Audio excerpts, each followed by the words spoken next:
Hello guys, welcome to this channel. I hope you guys are doing well. Before we start, make sure to subscribe to this channel and hit that notification bell to get updated from us.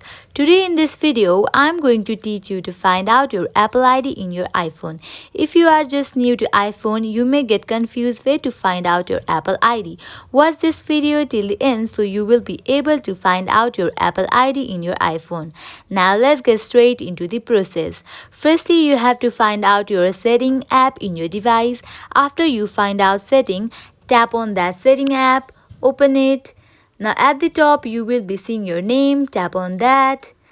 Now here you can see your Apple ID and details about your Apple ID. In this way you can easily find out your Apple ID in your iPhone. I hope this video will help you. At last, make sure to like, share and subscribe to this channel.